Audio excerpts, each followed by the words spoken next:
मैं कह सकती हूं भाई और बहनों कि बहुत सरकारें आई हैं, बहुत सरकारें गई हैं। ಮತ್ತೆ ನಾನು ಹೇಳ್ತೀನಿ ಅಣ್ಣ ತಮ್ಮಂದ್ರೆ, ಸಾಕಷ್ಟು ಸರ್ಕಾರಗಳನ್ನ ನಾವು ಬಂದಿರತಕ್ಕಂತದ್ದನ್ನ ನೋಡಿದೀವಿ, ಹೋಗಿರ್ತಕ್ಕಂತದ್ದನ್ನ ನೋಡಿದೀವಿ। और ये सिर्फ कांग्रेस की सरकारें नहीं रही, ಇವು ಬರೀ ಕಾಂಗ್ರೆಸ್ ಪಕ್ಷದ ಸರ್ಕಾರಗಳು ಮಾತ್ರ ಅಲ್ಲ, अनेक पार्टियों की सरकारें आई, ಹಲವಾರು ಪಕ್ಷಗಳ ಸರ್ಕಾರಗಳನ್ನ ನಾವು ನೋಡಿದೀವಿ।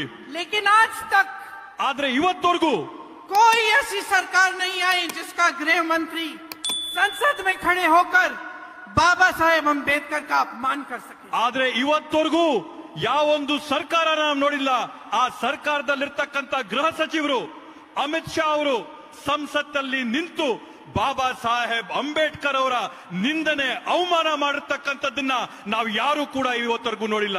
आज तक कोई ऐसी सरकार नहीं रही जिनके मंत्री चुनाव में घूम घूम कर कह पाए कि हम इस संविधान को बदल डालेंगे। ಇವತ್ತವರೆಗೂ ದೇಶಾದ್ಯಂತ ನಾವು ಯಾವೊಂದು ಸರ್ಕಾರ ನೋಡಿಲ್ಲ, ಯಾವ ಸರ್ಕಾರದ ಮಂತ್ರಿಗಳು ದೇಶಾದ್ಯಂತ ಹೋರಾಡಿ ಭಾಷಣಗಳು ಮಾಡಿ ನಾವು ಸಂವಿಧಾನನ ಬದಲಾಯಿಸ್ತೀವಿ ಅಂತ ಹೇಳಂತ सोच सकता था कि इस स्वतंत्र भारत में दशकों गुजर गए, हमें स्वतंत्रता प्राप्त हुई और इस स्वतंत्र भारत की धरती पर खड़े होकर कोई कह सकता है कि हमें 1947 में स्वतंत्रता नहीं मिली।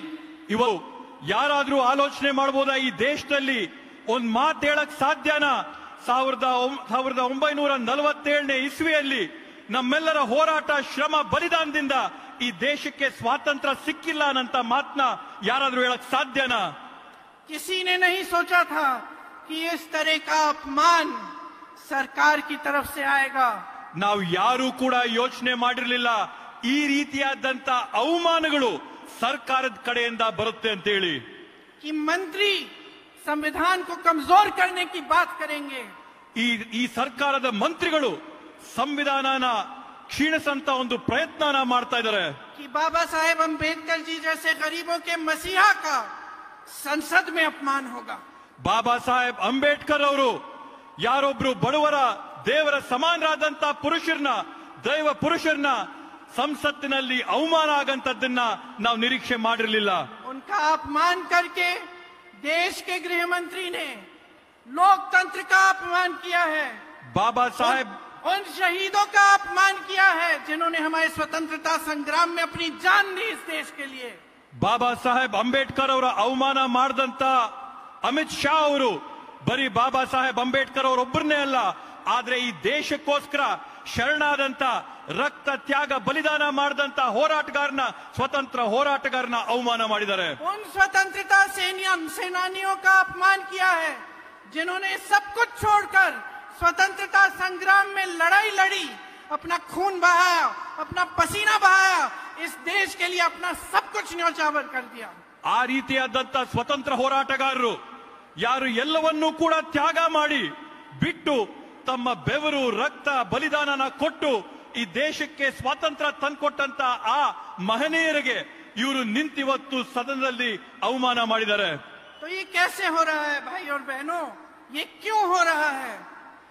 ಬಂಧುಗಳೇ, ಯೋಚನೆ ಮಾಡಿ ಇದು ಯಾಕೆ ಆಗ್ತಾ ಇದೆ, ಇದು ಯಾವ ಕಾರಣಕ್ಕೆ ಇದು ನಡೀತಾ ಇದೆ ಅಂತ ಯೋಚನೆ ಮಾಡಿ।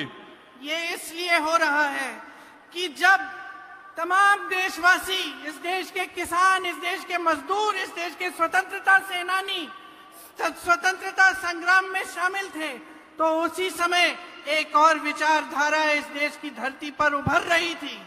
ಬಂಧುಗಳೇ, ಇದರಲ್ಲಿ ನಾವು ಗಮನಿಸಬೇಕಾದಂತದ್ದು ದೇಶದಲ್ಲಿರ್ತಕ್ಕಂಥ ಬಡ ವರ್ಗದವರು, ರೈತ ವರ್ಗದವರು, ಸ್ವತಂತ್ರ ಹೋರಾಟಗಾರರು ಎಲ್ಲರೂ ಕೂಡ ಈ ದೇಶಕ್ಕೆ ಹೋರಾಟ ತರಬೇಕು ಅಂತ ಆಂದೋಲನ ನಡೆಸ್ತಾ ಇರಬೇಕಾದಂತ ಸಂದರ್ಭದಲ್ಲಿ ಇದೇ ದೇಶದಲ್ಲಿ ಮತ್ತೊಂದು ವಿಚಾರಧಾರೆ ಹರಿತಾ ಇತ್ತು, ಮತ್ತೊಂದು ವಿಚಾರಧಾರೆ ಆಲೋಚನೆ ಆಗ್ತಾ ಇತ್ತು, ಚರ್ಚೆ ಆಗ್ತಾ ಇತ್ತು। वो एक ऐसी विचारधारा है जिसने उस समय भी संविधान का अपमान किया, उस समय उसके खिलाफ, संविधान के खिलाफ एक पूरा अभियान चलाया। ಅದು ಯಾವ ತರದ ವಿಚಾರಧಾರೆ ಅಂತಂದ್ರೆ, ಆ ವಿಚಾರಧಾರೆ ಸ್ವತಂತ್ರದ ಸಮಯದಲ್ಲಿ ಕೂಡ ಸಂವಿಧಾನನ ವಿರೋಧ ಮಾಡಿದಂತದ್ದು, ಸಂವಿಧಾನದಲ್ಲಿರ್ತಕ್ಕಂಥ ಅಂಶಗಳನ್ನ ತಿರಸ್ಕಾರ ಮಾಡದಂತ ಒಂದು ವಿಚಾರಧಾರೆ ಅಂದಿನಿಂದ ಕೂಡ ನಡ್ಕೊಂಡು ಬಂದಿರತಕ್ಕಂಥದ್ದು.